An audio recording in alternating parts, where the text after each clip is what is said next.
મંગલમ કુંદ કુંદાર્ય જૈન ધર્મસ્તુ મંગલમ સર્વમંગલ મંગલ્યમ સર્વ કલ્યાણકારકમ પ્રધાનમ સર્વ ધર્માણમ જૈનમ જયતુ નમઃ સમય સારાય સ્વાનુભૂત્યા ચકાસતે ચિત સ્વભાવાય ભાવાય સર્વ ભાવાંતરચિતે.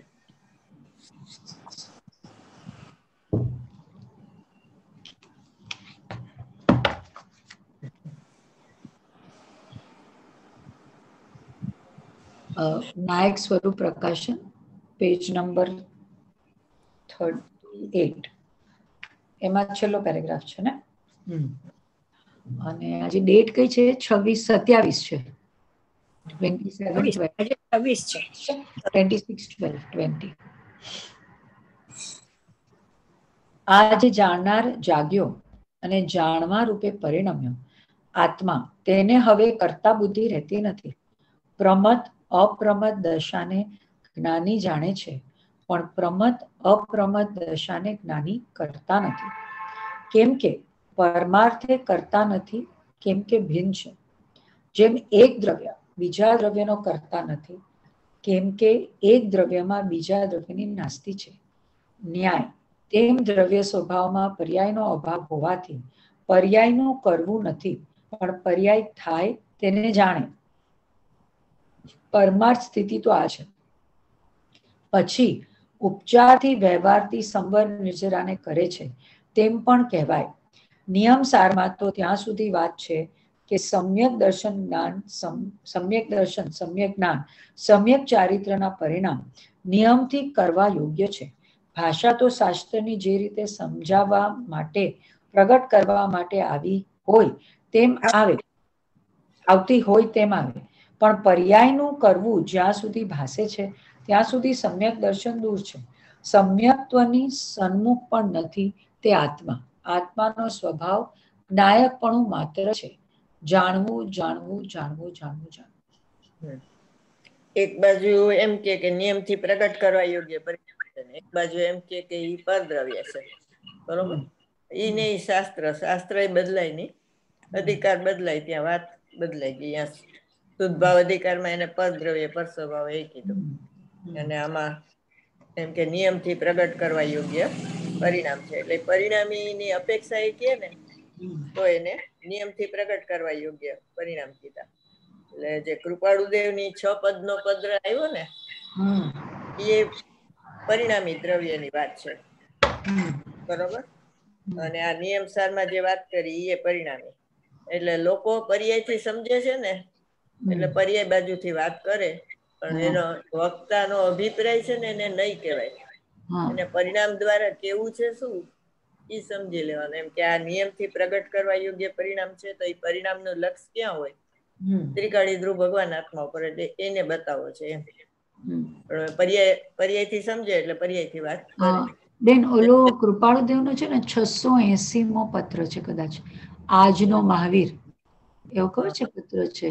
એમાં કે તમે આજના રામ ને આજના મહાવીર છીએ. તો એમાં આપણે એમની શુદ્ધ, એટલે એમની પોતાની જે શુદ્ધ પરિણતિ હતી એની વાત કરી કે શુદ્ધ ઉપયોગની વાત કરી? દ્રવ્યની, શુદ્ધ દ્રવ્યની વાત કરી, અપરિણામી દ્રવ્યની. અપરિણામી દ્રવ્યની વાત કરી. હા, એને આજનો મહાવીર છું એમ કીધું, હું છું, તો એ પોતે પરિણયમાં છે ત્યારે એને કીધું એમ, પરિણયમાં વગર નથી કીધું. હા, આવી જાય રહિત પૂર્વક સહિત નો અચ્છા, સમય, રહિત પૂર્વક સહિત. હા, સમય એક છે એટલે એમ. પણ વજન એનું અપરિણામી ઉપર છે. આજનો મહાવીર હું છું, આજનો રામ હું છું, બધા રામ છે ને. એટલે ગુરુદેવ તો ઘણું વાર કહે છે કે આત્મામાં રમે તે રામ, આત્મામાં ન રમે તે હરામ. પછી અતિ આસન ભવ્ય જીવોને કારણ પર જે છે એ ઉપાદેય છે. બરોબર. એ આત્માને ખરેખર કારણ પરમાત્મા છે, ઈ જ આત્મા છે ને ઈ આસન ભવ્ય જીવોને ઉપાદેય છે. તો એનો અર્થ શું થયો? એક બાજુ રામ ને એક બાજુ ગામ, બીજું કઈ ઉપાદેય નથી એને. તો એવું થઈ ગયું ને એમ. એટલા માટે પરિણમી ગયા હોય તો એને ઉપાદેય તો ભગવાન આત્મા જ છે. સકલ નિરાવરણ માં કીધું ને કે ધ્યાતા પુરુષ કોને ધ્યાવે છે? ધ્યાનને નથી ધ્યાવતા, ધ્યેયને ધ્યાવે છે. એટલે હું અખંડ છું એમ કે છે, પણ હું ખંડ જ્ઞાન છું એમ ન કે. બરોબર.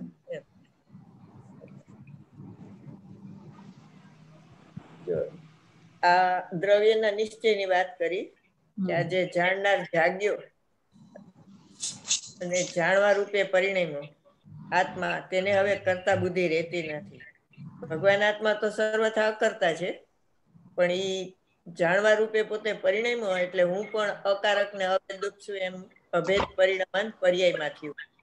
એટલે એને હવે કરતા બુદ્ધિ નથી, એટલે એકત્વ નથી પરિણામમાં, પરિણામને કરવાની ઓલી નથી એમાં એકતા બુદ્ધિ. એટલે જે કે છે ને હું કરું એ જ અજ્ઞાનતા, સકટનો ભારજન સ્વાર્થ, એ નીકળી ગયું હવે. પણ હવે કરતા ક્રિયા તો છે, રાગની ક્રિયા છે, તો એને ઉપચાર આવે છે, કર્તાનો ઉપચાર આવે છે, કરતા બુદ્ધિ નથી જ્ઞાનીને. એટલે પ્રમાદ અપ્રમાદ દશાને જ્ઞાની જાણે છે, બે દશા છે એને, પ્રમાદ પણ છે ને અપ્રમાદ પણ છે. તો કરતું ને એ કરતા કે છે પ્રમાદ દશા ને, અપ્રમાદ દશા છે એ અકર્તું ને એ અકર્તા છે. બરોબર? તો એ પ્રમાદ અપ્રમાદ દશાને જ્ઞાની જાણે, પણ પ્રમાદ અપ્રમાદ દશાને જ્ઞાની કરતા નથી. એટલે કયા પરિણામને કરવા ને કયા પરિણામ ન કરવા એવો ભગવાન આત્માને જોવે છે, એને એવા ભાગલા હોતા નથી. એ મલિન પર્યાયનો કરતા નથી ને નિર્મળ પર્યાયનો કરતા નથી. પરિણામ એની યોગ્યતાથી, એના સત્કારકથી સ્વકાળે જન્મ ક્ષણે એની ભવિતવ્યતાથી થાય છે. બરોબર? એટલા માટે એ એક પણ એનો ભાગલા નથી પડતો. અકર્તા એટલે સંપૂર્ણપણે અકર્તા. પ્રમાદ અપ્રમાદ દશાને જ્ઞાની કરતા નથી. કેમ કે પરમાર્થે તેનો કરતા કેમ નથી કે ભીન છે. આ ન્યાય બધાને લાગુ પડે. ભીન છે ને એ ભીન છે એટલે ક્યાં ક્યાં લાગુ પડે ભીનની વાત?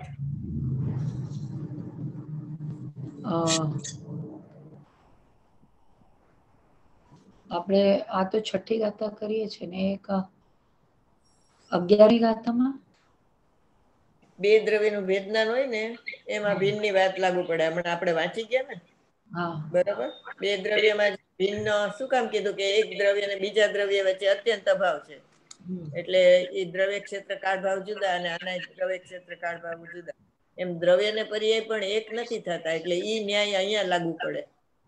બરોબર? એટલે દ્રવ્ય પર્યાયમાં નથી આવતી, પર્યાય દ્રવ્યમાં નથી આવતું, માટે એ ભિન્ન છે.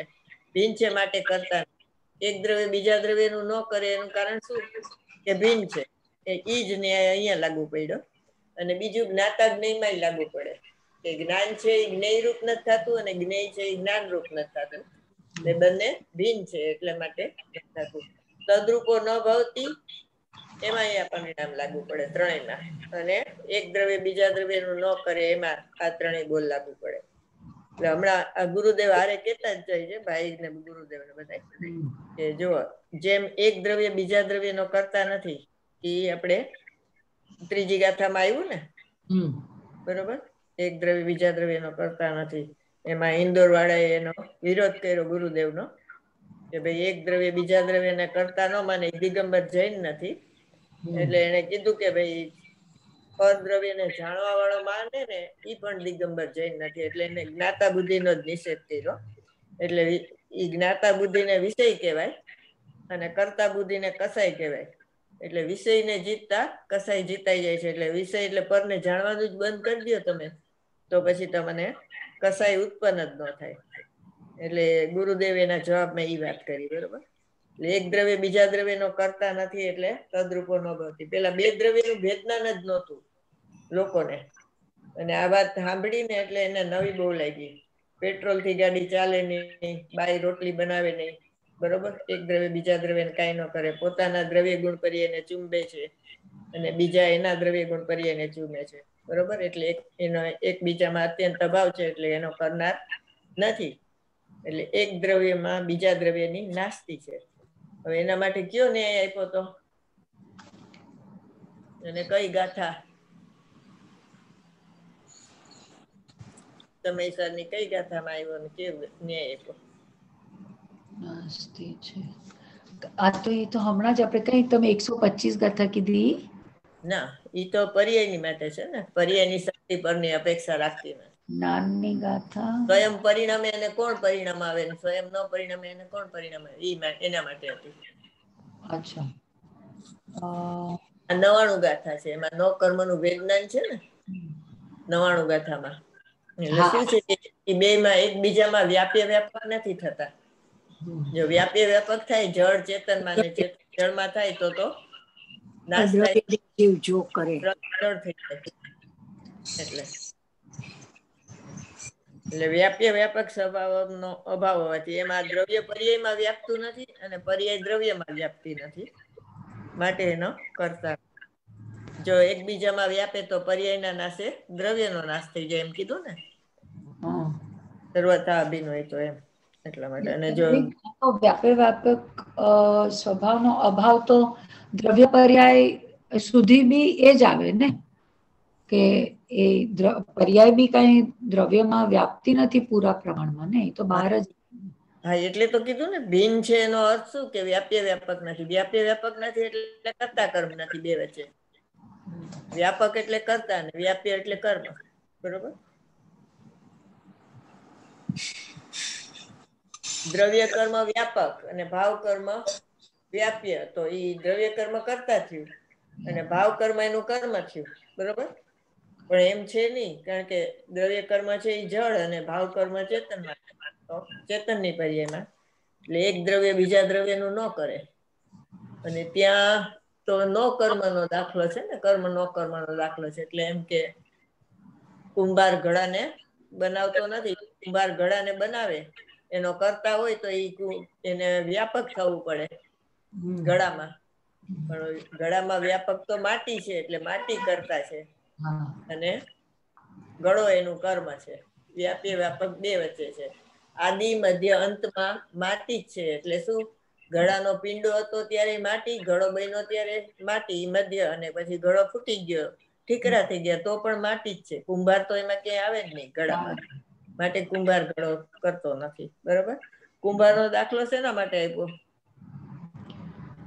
કે એ કુંભાર એમાં એમ કહેવાય કે કુંભાર નાની કુંભારો એ મેં ઘડો બનાવ્યો એવું નથી માનતો ને, અજ્ઞાની છે એમાં કરતા બુદ્ધિનો આરોપ કરે. એમ નથી મેં પૂછ્યું. મેં એમ પૂછ્યું છે કે નાની કુંભારનો ઘડો બનાવે છે, એ દ્રષ્ટાંત શા માટે આપ્યું છે? સિદ્ધાંતમાં કેવી રીતે ઉતારવાનું એને? સિદ્ધાંતમાં એ રીતે કે પરનું કાર્ય થાય પણ એનો જીવ કદી બી કરતા બનતો નથી. એમાં વ્યાપ્ય વ્યાપક ભાવનો અભાવ છે, જે તમે હમણાં કીધું. એટલે પરમાં શું લેવાનું? પરમાં દ્રવ્ય કર્મ. એટલે દ્રવ્ય કર્મ ને લક્ષ્ય અહીંયા રાગ થાય છે, તો એક જીવ રાગ ને એક દ્રવ્ય કર્મ નો અજીવ રાગ, બે એ આત્મા નથી કરતો, એ બતાવવા માટે ઘડાનો દ્રષ્ટાંત આપ્યો.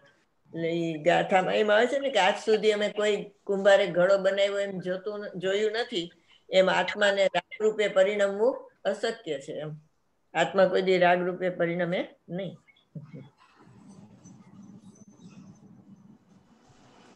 એટલે એક દ્રવ્ય બીજા દ્રવ્યનો કરતા નથી.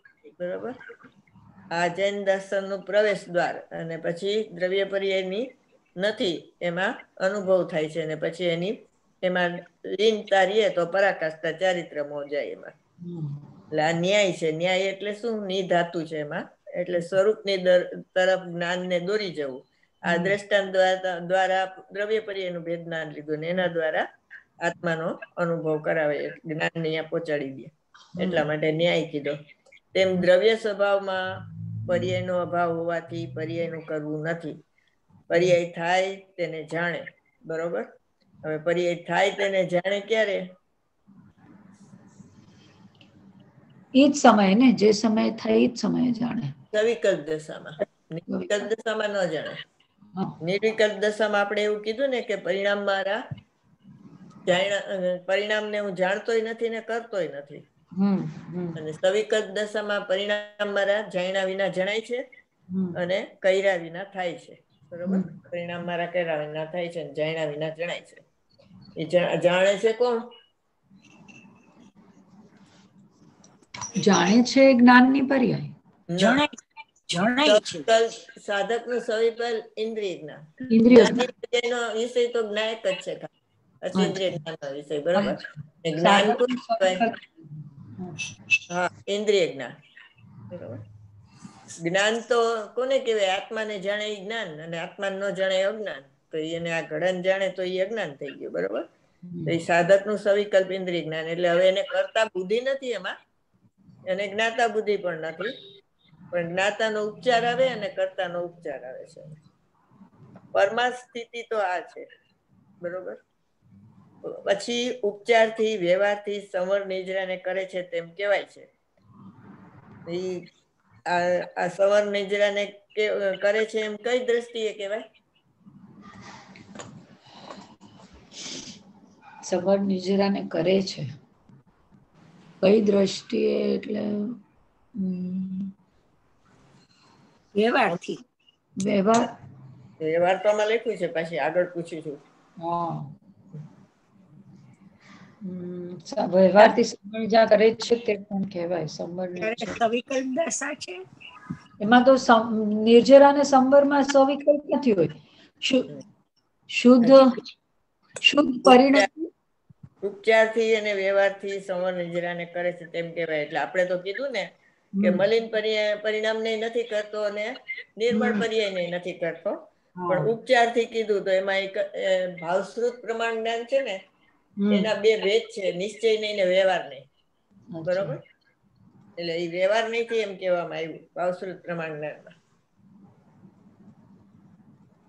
આ નહીં નો વ્યવહાર નહીં નો વિષય થયો. કરતું નહીં કરતા ઈ, અને અકર્તું નહીં અકર્તા. અનુપચારથી કરતો નથી ને ઉપચારથી કરે છે. પરિણમન છે ને રાગનું, એની સાધકની પર્યાયમાં પરિણમન ન હોય તો વિતરાગ થઈ જાય, બરોબર. અને નિર્મળ પરિણામ પ્રગટ ન થયા હોય તો અજ્ઞાની રહે. એટલે સાધક ને બાધક બે દશા છે, તો કરતું નહીં કરતા ને અકર્તું નહીં અકર્તા. એટલે આત્મામાં સ્યાદવાદ નો સદભાવ છે, અરે આત્મામાં સ્યાદવાદ નો અભાવ છે, અને આત્મજ્ઞાનમાં સ્યાદવાદ નો સદભાવ છે. એટલે જ્ઞાનમાં છે ને સ્યાદવાદ હોય, ભાવશ્રુત જ્ઞાનમાં, અને આત્મામાં ન હોય, બરોબર. અનુભવ થાય ત્યારે જ સ્યાદવાદ નો જન્મ થાય છે, એ પેલા ન થાય. શાસ્ત્રમાં આપણે એમ કહી કે આ સ્યાદવાદ છે, આમ કઈ છે ને આમ કઈ છે, તો એ પરસત્તાલંબી જ્ઞાન છે.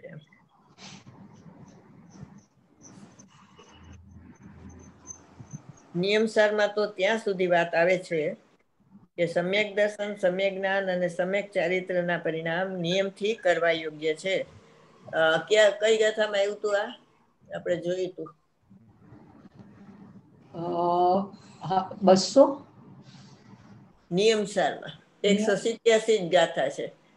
અચ્છા, નિયમસાર 50મી બહુ ઇમ્પોર્ટન્ટ છે. 50મી નથી, 50 અધિકારની નથી આ વાત. અધિકાર કર્યો એટલે પહેલા હોવું જોઈએ ને. ખોટું કહે તો સાચું કહેશે ને. તો કઈ ત્રીજી ગાથા વાંચો. નિયમસાર તો વાંચો. લાવું છું. ત્રણેય શાસ્ત્ર લઈને એક સાથે રાખી દો. પણ હું તો ડાઇનિંગ ટેબલ પર બેઠી છું.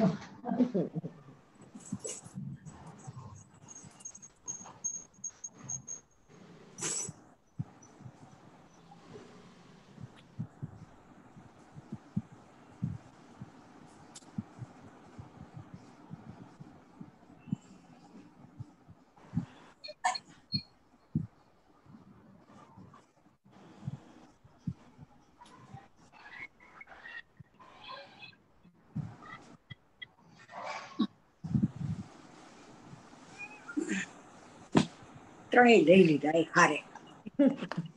પછી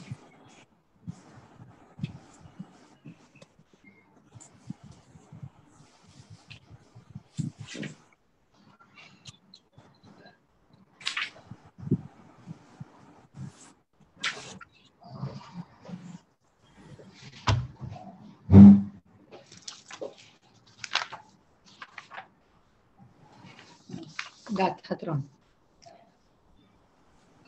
જે નિયમથી કર્તવ્ય એવા રત્નત્રય તે નિયમ છે, વિપરીતના પરિહાર અર્થે સાર પદ યોજેલ છે. નિયમ એટલે વિપરીતના પરિહાર અર્થે. એટલે શું વિપરીતના પરિહાર અર્થે? એટલે અજ્ઞાન, એમ અજ્ઞાન લખ્યું છે જ્ઞાન દર્શન ચારિત્રથી વિરુદ્ધ ભાવોના ત્યાગ માટે. હા, એટલે કોણ છે? જ્ઞાન દર્શન ચારિત્ર થી વિરુદ્ધના ભાવો કયા છે? મિથ્યાત્વ. રાગ આદિ બધા. ના, અહીંયા વ્યવહાર રત્નત્રયના પરિણામને કીધું. અચ્છા. મિથ્યાત્વ ન આવે. અહીં સાધુની વાત છે ને, સાધકની, એટલે એને મિથ્યાત્વ તો હોય નહીં.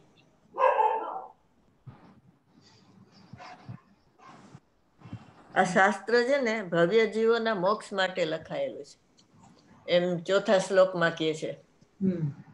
આ નિયમસારનો 4થો શ્લોક છે ને એમાં, અને નિજ આત્માની શુદ્ધિ માટે એમ પદ્મ પ્રબલધારી દેવ કહે છે. જુઓ 4થો કળશ એમાં.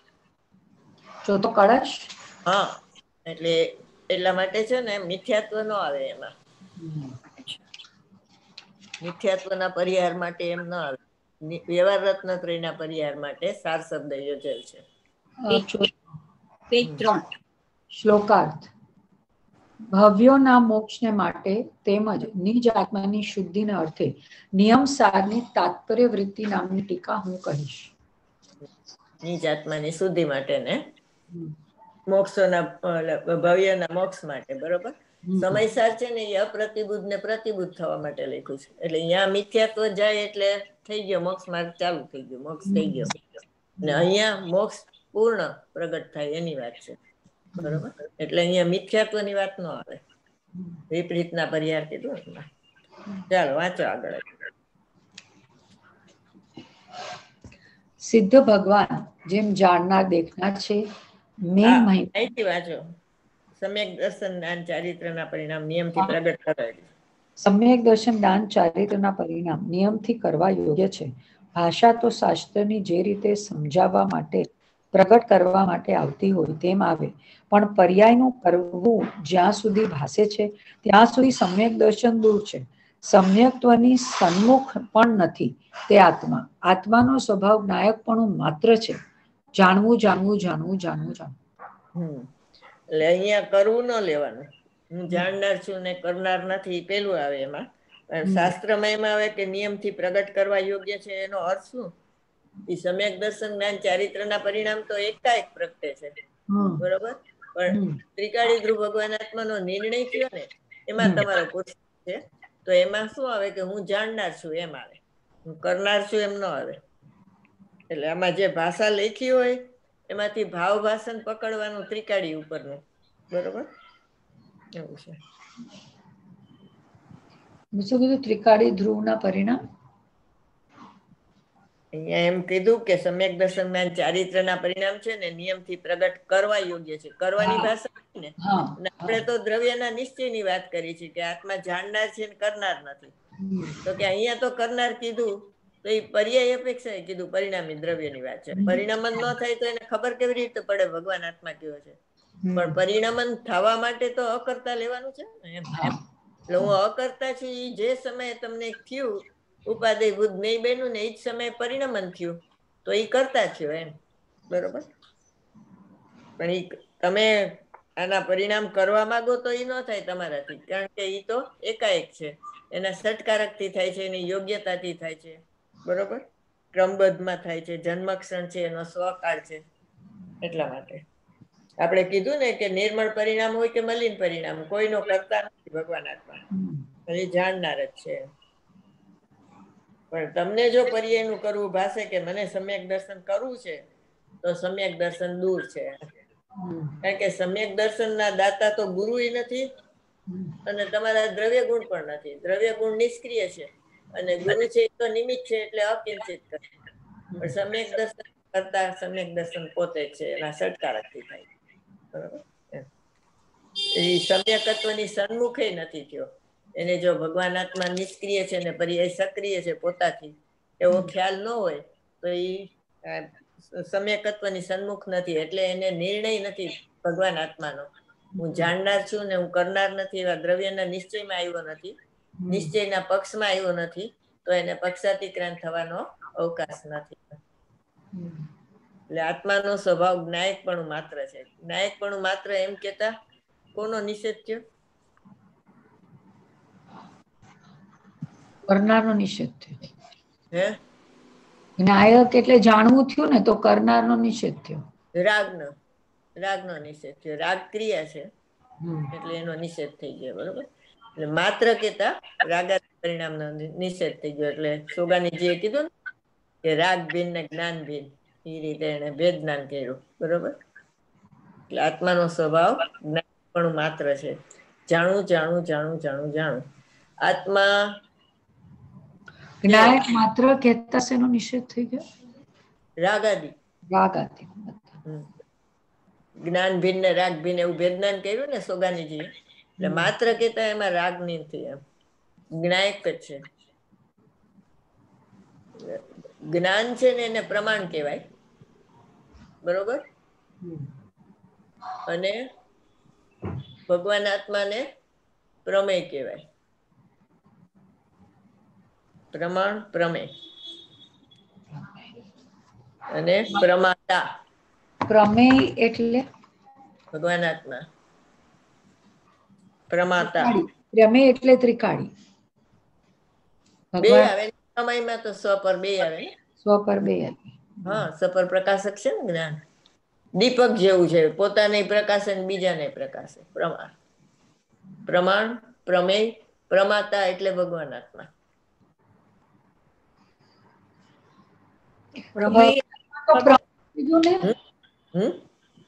તમે પ્રમેય કીધું ને કે ભગવાન આત્મા. પ્રમેયમાં સ્વપર બે આવે કહું છું. અને આમાં પ્રમાતામાં ફક્ત ભગવાન આત્મા. દ્રવ્ય પ્રમાતા એટલે પરિણામી દ્રવ્ય. ઓલામાં તો સ્વપર બે આવે. સ્વપર પ્રકાશક છે ને જ્ઞાન. સ્વ ને પરનો બે નો પ્રતિભાસ છે. અને એનું ફળ શું એવું? પ્રમિતિ. પ્રમિતિ એટલે જ્ઞપ્તિ. એક વાત પ્રમાણ.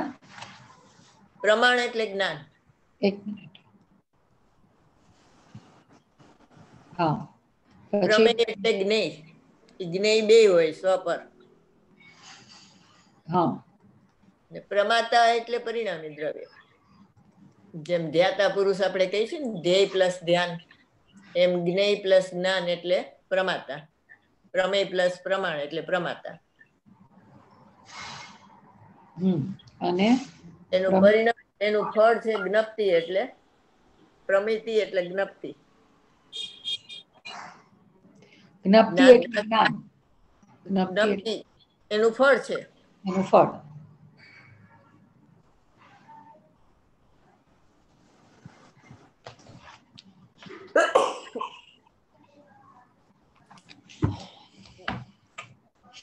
પ્રમાણ પ્રમેય પ્રમાતા અને પ્રમિતિ. જ્ઞાતા જ્ઞાન જ્ઞેય ને જ્ઞપ્તિ. જ્ઞપ્તિ એનું ફળ. બરોબર. એટલે આવી રીતે જાણવું જાણવું જાણવું જાણવું છે ને, એ એકલું જાણવું જ લેવાનું. એમાં કોનું જાણવું એમ નહીં લેવાનું. કારણ કે જાણવું છે ને એ સ્વતંત્ર છે. એને તમે એમ કહો ભગવાન આત્માને જાણ્યો તો સદભૂત વ્યવહાર થઈ જાય. લોકાલોકને જાણ્યું તો અસદભૂત વ્યવહાર થઈ જાય. પણ જ્ઞાનની પર્યાયને જ જાણે છે. બરોબર. એ નિરપેક્ષ છે. અને કોને જાણે છે એમ કેતા વ્યવહાર થઈ જાય છે એમાં. વાંચો આગળ. સિદ્ધ ભગવાન જેમ જાણનાર દેખનાર છે. મે મહિનાનો આત્મધર્મનો ચોથો બોલ 154 માં છે કે સિદ્ધ ભગવાન જેમ જાણનાર દેખનાર છે તેમ પ્રભુ તું પણ જાણનાર દેખનાર છો. જાણવામાંથી ખસી અને જરાક કર્તૃત્વમાં આવ્યો, સિદ્ધથી જુદો પડ્યો તો સંસાર ઊભો થઈ જશે. સ્વભાવ જ્ઞાયકપણું માત્ર છે. જ્ઞાયક એટલે જાણવું, જ્ઞાયક એટલે કરવું નહીં. અને તેની અવસ્થા પૂતગલ કર્મના નિમિત્તથી રાગ આદિ રૂપ મલિન જ છે તે પર્યાય છે. મલિન છે તે પર્યાય છે. મલિન છે તે દ્રવ્ય કે ગુણ નથી. છે એમાં શું લખ્યું છે? મલિન છે તે પર્યાય છે. આહા શ્રોતા, જીવની અવસ્થા લખી છે. જીવની અવસ્થા છે પણ જીવ નથી. જીવની અવસ્થા મલિન છે પણ જીવ મલિન નથી. જીવની અવસ્થા કહો પણ એને જીવ ન માનો એમ માનશો તો તે પર્યાય દ્રષ્ટિ થઈ જશે. જીવની પર્યાય છે એટલે જીવ છે. તે આશ્રવ તત્વ છે. એને તો ભગવાને પર્યાય છે એટલે જીવ છે કે ના? જીવની પર્યાય છે એટલે જીવ છે કે ના? તે આશ્રવ તત્વ છે. તે આશ્રવ તત્વ છે. એને તો ભગવાનને આશ્રવ તત્વ નામ આપ્યું છે. જીવ નામ આપ્યું નથી. જીવ તો એનાથી ભિન્ન છે. તેની અવસ્થા એટલે આત્માની અવસ્થા મલિન છે કે આત્મા મલિન છે? કે આત્મા મલિન છે, આત્મા મલિન લખ્યું નથી, પણ એની અવસ્થા મલિન છે. આ ભાવાર્થમાં એવું આવ્યું હતું ને, તેની અવસ્થા પરદ્રવ્યના સંયોગે તેની અવસ્થા મલિન. એટલે આ જે 154 નંબરનો બોલ છે ને, એ સમ્યક જ્ઞાન દીપિકામાં આવે છે. ધર્મદાસ સુલ્લખે કીધું છે કે જેમ સિદ્ધ ભગવાન જાણનાર દેખનાર છો પ્રભુ, તેમ તું પણ જાણનાર દેખનાર છો. જાણવામાંથી જરાક ખસીશ એટલે એ એક પર્યાય, જાણનાર દેખનારની એક પર્યાય, એમાંથી ખસીશ તો જરાક કર્તૃત્વમાં આવ્યો તો સિદ્ધથી જુદો પડી ગયો. એટલે જાણનાર છું ને કરનાર નથી, એમ એક સમય માટે તું જુદો પડી જઈશ તો સિદ્ધથી જુદો પડી ગયો. બરોબર. એટલે અનાદિ અનંત ધ્યેય ને અનાદિ અનંત જ્ઞેય બધું જાણનાર દેખનાર છે. બરોબર. કરનાર નથી. ઉપયોગ લક્ષણ છે એ જાણે છે, અને ભગવાન આત્મા જણાય છે. એવું નિરંતર ફંક્શન ચાલુ છે. બરોબર. જણાય છે તે ધ્યેય અને જાણે છે તે જ્ઞેય. બરોબર. એમ એટલે સિદ્ધથી જુદો પડ્યો તો સંસાર ઉભો થઈ જશે. એટલે કરવામાં જરાક જઈશ ને તો સંસાર, બાકી સંસાર એટલે મિથ્યાત્વ, કરતા બુદ્ધિ થઈ ગઈ. એમ સ્વભાવ જ્ઞાયક માત્ર છે, એટલે સ્વભાવમાં રાગ નથી. જ્ઞાયક એટલે જાણવું, જ્ઞાયક એટલે કરવું નહીં.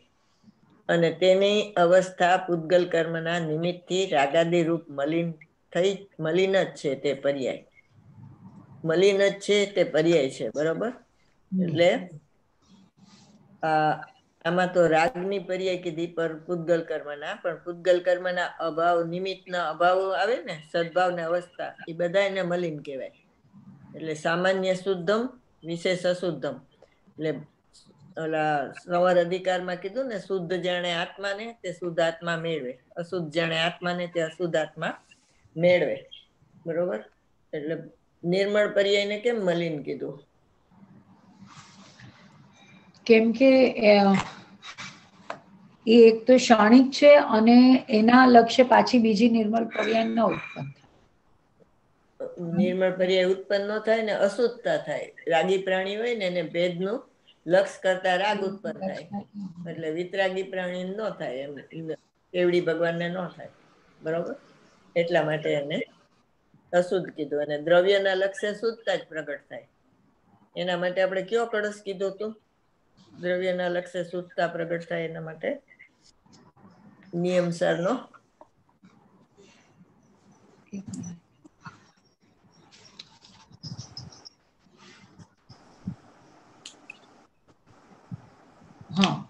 અશુદ્ધતા પ્રગટ થાય એનો દ્રવ્યના લક્ષ્ય શુદ્ધતા પ્રગટ થાય એના માટે કયો કીધો તો? એટલે આપણે કીધું ને, શુદ્ધ જાણે આત્માને તે શુદ્ધ આત્મા. 38 એમાં કારણ પરમાત્માની વાત છે ને. કેટલામી?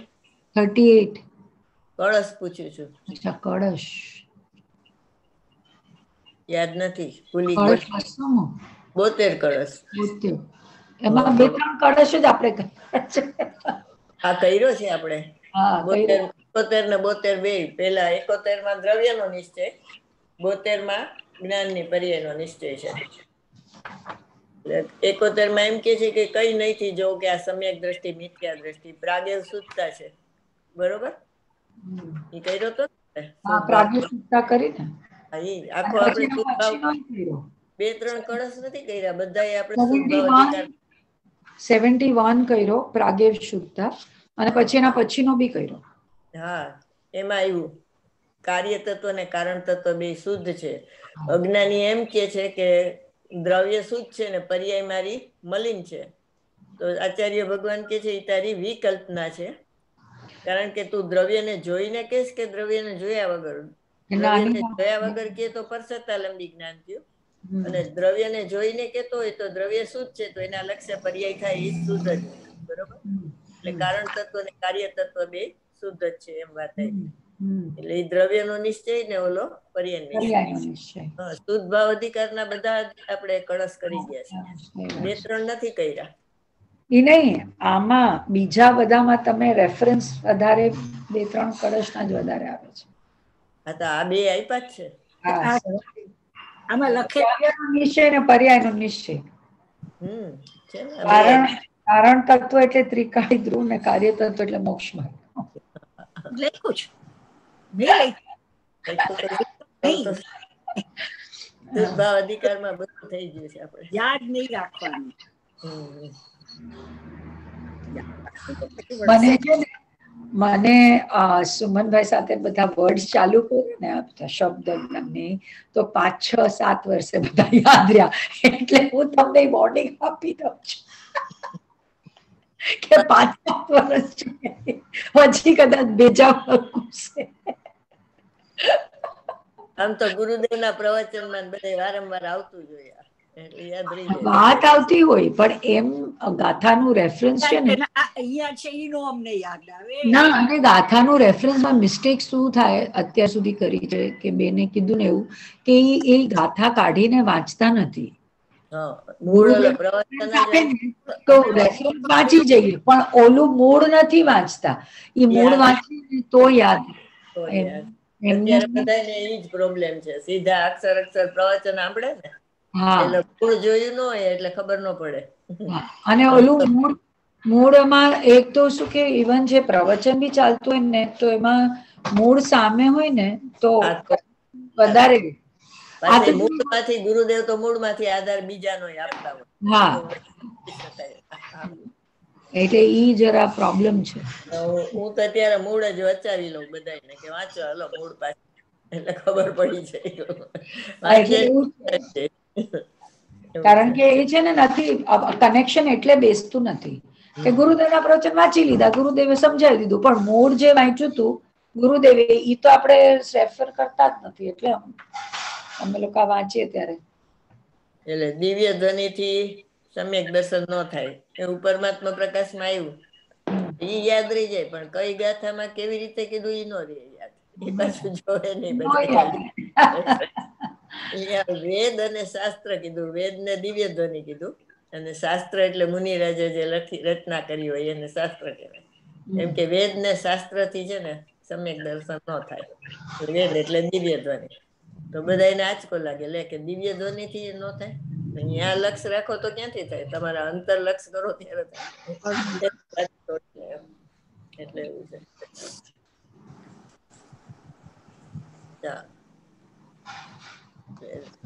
જો અહીંયા રાગાદી રૂપ લખ્યું છે. તેની અવસ્થા પૂતગલ કર્મના નિમિત્તે રાગાદી રૂપ મલિન જ છે તે પર્યાય. મલિન છે તે પર્યાય. મલિન છે તે દ્રવ્ય ગુણ નથી. બરોબર? એ પર્યાય છે. દ્રવ્ય ગુણ કોઈ દી મલિન થાય નહીં. એ રીતે ઓલા જૈન સિદ્ધાંત પ્રવેશિકામાં કીધું ને કે ભવ્યત્વ અને અભવ્યત્વ ગુણ છે.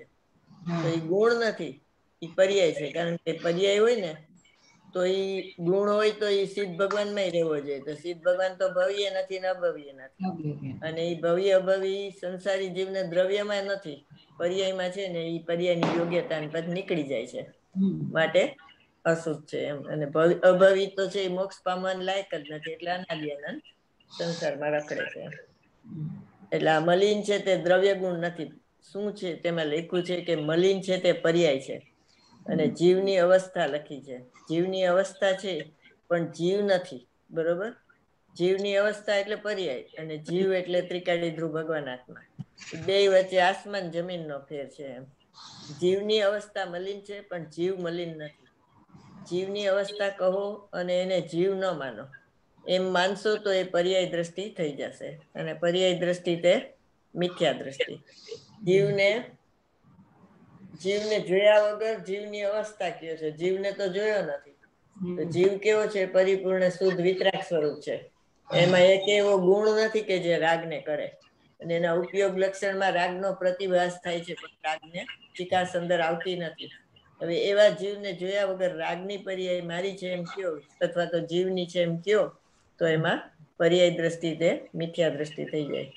જીવની પર્યાય છે એટલે જીવ છે તો કે ના, જીવની પર્યાય એટલે જીવ ન કહેવાય. એ આશ્રવ તત્વ છે, જીવ તત્વ નથી એમાં. બરોબર? આશ્રવ અને આત્માનું ભેદના. કઈ ગાથામાં એવું માસી? આત્મા અને આશ્રવ તો જ્યાં ભેદ જીવ જાણે નહીં. ક્રોધાદિમાં સ્થિતિ ત્યાં લગી અજ્ઞાની એવા જીવને. એ કેટલા? 71. 72. બરાબર? પણ તમે મને એમ છે કે બીજું બોલ્યા લાગે છે, 72 ગાથા નથી બોલ્યા. 72 ગાથા બોલો. માં તો કઈક ઓલું છે ને, અશુચિ પણ વિપરીત્યતા આશ્રવોના જાણીને આ તમે કરતા કર્માધિકાર ને બોલ્યા અત્યારે બોલ્યા. ગાથા 72 72 માં અશુચિપણું ને એ બધું આવે છે ને. 71 હતું ને.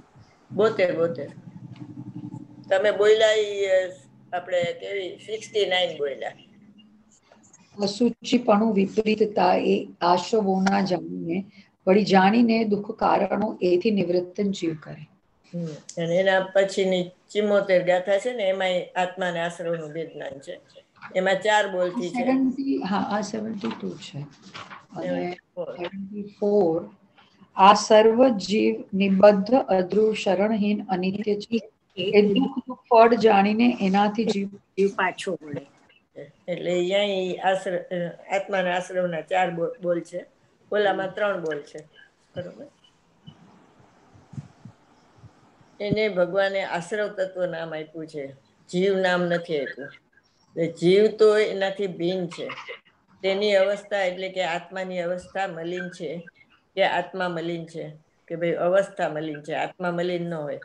આત્મા મલિન લેખું નથી, કારણ કે આત્મા કેવો છે, સિદ્ધ ભગવાન જેવો છે, સિદ્ધ વિતરાગી છે. તો આત્મા પણ વિતરાગ સ્વરૂપ છે.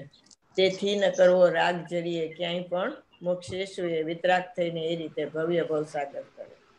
એવું છે અવસ્થામાં. આગળનો પેરેગ્રાફ વાંચો. આ દ્રવ્ય પર્યાયની એકતા તોડવાની વાત ચાલે છે.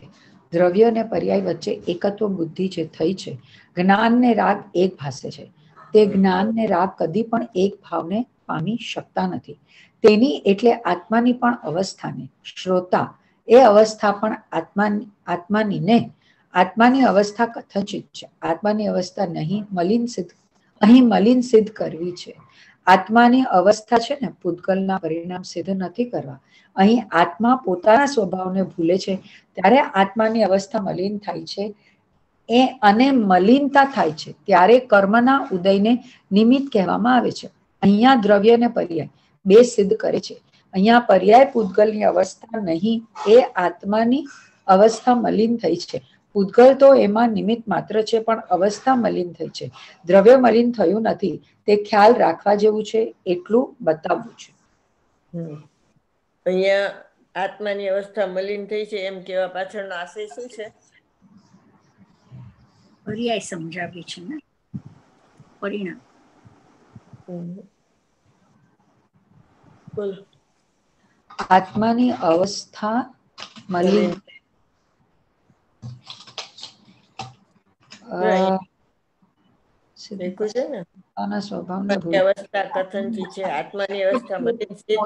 સ્વભાવને ભૂલે છે, એટલે અહીંયા તો મિથ્યાત્વની વાત થાય ને. અજ્ઞાન સિદ્ધ કરવા માટે અજ્ઞાનનું સાચું જ્ઞાન કરાવે છે. અત્યાર સુધી શું માનતા હતા કે દ્રવ્ય કર્મથી થાય છે રાગ, બરોબર? સ્થાનકવાસી, શ્વેતાંબર, દિગંબર વાળા બધા એમ માનતા. એટલે બે દ્રવ્યની એકતા થતી હતી, બરોબર? દિગંબરમાં ને 3 દાખલા યાદ છે ને? દિગંબરના, શ્વેતાંબરના ને સ્થાનકવાસીના. બોલો. શેના દાખલા? રાગ, દ્રવ્ય કર્મથી રાગ થાય છે એમ માનતા હતા. એના 3 દાખલા ગુરુદેવ આપે છે ને. તમે કીધા હતા તો ભૂલી ગયા. દિગંબરમાં વર્ણિજી કે છે ને કે ભાઈ અંગ પૂર્વધારી આવીને કે ને તોય ન માનો, દ્રવ્ય કર્મથી જ ભાવ કર્મ થાય છે એમ. એટલે ભાઈ ગુરુદેવે કીધું કે એમ ન હોય તો કે ગોમટ સાર ને તત્વ સૂત્રમાં લખ્યું છે જ્ઞાનાવરણીથી જ્ઞાન અવરાય એમ. તો કે નિમિત્તનું જ્ઞાન કરાવવા લખ્યું છે ટૂંકી ભાષામાં. વ્યવહારનું કથન છે, નિશ્ચયનું નહીં. એમાં ગોમટ સારમાં લખ્યું છે ને અશુદ્ધની કથની છે, આ શુદ્ધ જીવની કથની નથી એમ. એટલે નિમિત્ત અશુદ્ધ થાય ત્યારે નિમિત્ત કોણ હોય છે એ બતાવવા માટે એવું કીધું છે દ્રવ્ય કર્મને. દ્રવ્ય કર્મથી ભાવ કર્મ ન થાય. તો એ કે ના હું ન માનું. એટલે એ કે જો તમે એવું માનશો ને વર્ણિજી કે તો સ્વભાવ થઈ જશે. તો ગુરુદેવે કીધું કે અમને ઈષ્ટ છે. કેમ ઈષ્ટ છે? આત્માનો સ્વભાવ કીએ તો એ તો ઈષ્ટ ન દ્રવ્ય કહેવાય ને. કર્મથી ભાવ કર્મ થાય. હા, તો સ્વભાવ થઈ જાય એમ કે છે. દ્રવ્ય કર્મથી ભાવ કર્મ ન થાય ને તો સ્વભાવ થઈ જાય એમ વર્ણિજીએ કીધું. એટલે એનો ગુરુદેવે એમ કીધું કે એ અમને ઈષ્ટ છે. એવું શું કામ કીધું? દ્રવ્ય કર્મથી ભાવ કર્મ ન થાય તો સ્વભાવ થઈ જાય. તો શું સ્વભાવ થઈ જાય? એ કે દ્રવ્ય કર્મથી ભાવ કર્મ થાય ને એમ તમે નક્કી કરો ને તો એ સ્વભાવ ન કહેવાય, વિભાવ કહેવાય. આ તો પોતાથી જ થાય તો એનો સ્વભાવ થઈ ગયો ને, દ્રવ્ય કર્મ નથી કરાવતો એમ. પણ એને દ્રવ્ય કર્મ નથી કરાવતું, પણ ભાવ કર્મ પોતાની અવળી અવસ્થા છે, તો એ તો પોતાથી થાય છે. એટલે એને સ્વભાવ કીધું તો ગુરુદેવે કીધું એ અમને ઈષ્ટ છે. તો એનું કહેવાનો આશય શું? એમાં તો આમ દ્રવ્ય એટલે દ્રવ્ય કર્મથી ભેદનાન કરવાની વાત થઈ ને, કે દ્રવ્ય કર્મ હું નથી કરતો. સ્વભાવને ઈષ્ટ કેમ કીધો? મલિન સ્વભાવને ઈષ્ટ કેમ કીધો ગુરુદેવ? કારણ કે એ આત્માની અવળી અવસ્થા છે, પણ છે તો પોતાથી થઈ ને. વિભાવ સ્વભાવ છે એમ બોલો. વિભાવ સ્વભાવ. એટલે વિભાવ સ્વભાવ છે એટલે સ્વભાવ થવાનો અવકાશ છે એને. પર્યાયમાં વિભાવ પલટે છે ને, પર્યાય તો આત્મા દ્રવ્ય નિત્ય છે, પર્યાય પલટાય. એને દ્રવ્ય સ્વભાવ કીધો વર્ણિજીએ. એ તો દ્રવ્ય સ્વભાવ તો ન પલટે, એટલે કે સ્વભાવ થઈ જશે. એને ક્ષણિક ઉપાદાન ની ખબર નહોતી. બરોબર, આખી સંસ્કૃત ટીકા મોઢે હતી આત્મખ્યાતિની, પણ ક્ષણિક ઉપાદાનમાં થાય છે એ એને ખ્યાલ ન કર્યો. એટલે નો માન્યું. સત્કારક થી થાય છે, ક્રમબદ્ધમાં થાય છે, બધું નહોતા માનતા એવું. બરોબર.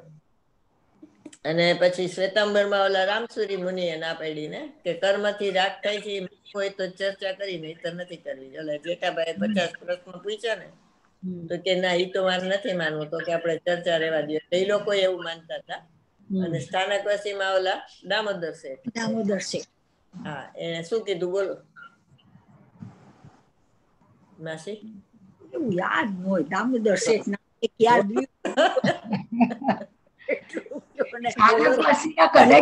દામોદર શેઠ યાદ છે.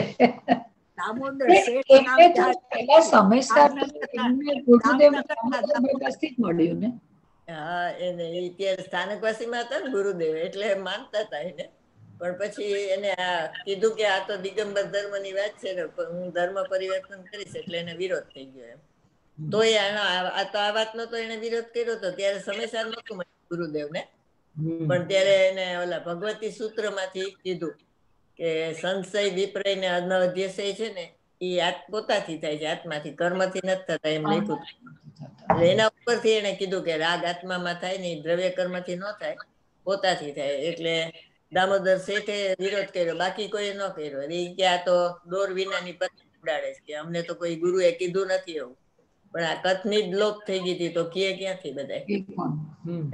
ત્રણેય દાખલા એવી રીતે આપે છે. બરાબર. રામસુજી સાથે તો કોક જેઠાભાઈ ગયા હતા 50 પ્રશ્ન કાઢીને. કરવા આ પ્રશ્નનો જવાબ મળી જાય ને તો મારે ધર્મ પરિવર્તન નથી કરવું. ડેરાવાસી વાળા છે જલ્દી ન કરે ધર્મ પરિવર્તન. વાસી વાળા મોટા ભાગના સ્થાનકવાસી વાળા હતા, એ બધાએ કર્યું એમ.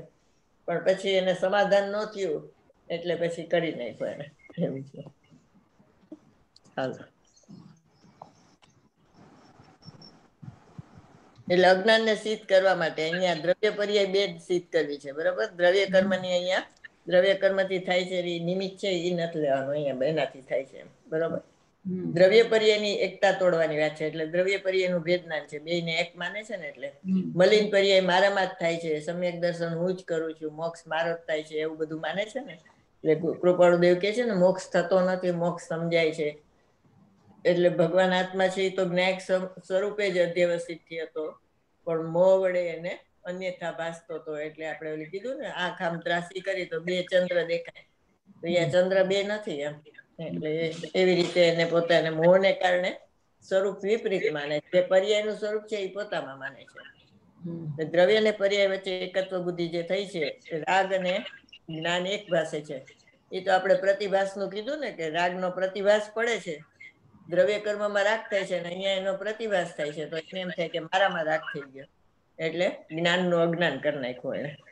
જ્ઞાન ને રાગ કદી પણ એક ભાવને પામી શકતા નથી, કારણ કે જ્ઞાન છે એ આત્માના લક્ષ્ય થાય, અને રાગ છે એ દ્રવ્ય કર્મના લક્ષ્ય થાય, એટલે બેયના ભાવ જ જુદા છે. બેયની સન્મુખતા જુદી છે, એકની દ્રવ્ય તરફ છે, એકની જળ તરફ છે. તેથી તેની એટલે આત્માની અવસ્થાને, એ અવસ્થા પણ આત્માની અવસ્થા કથનચિત છે. આત્માની એટલે કથનચિત છે ને, અહીંયા કદાચિત શબ્દ લેવાનો છે, કે જ્યાં સુધી અજ્ઞાન હોય ત્યાં સુધી છે. જ્ઞાન પ્રગટ થાય પછી કથનચિત નહીં, બરોબર? એટલે કદાચિત ન હોય, જ્ઞાન પ્રગટ થાય ને પછી. એટલે જ્યાં સુધી જ્ઞાન પ્રગટ નથી થયું ત્યાં સુધી, એટલે આત્માની અવસ્થા રાગ છે ને એ કદાચિત છે.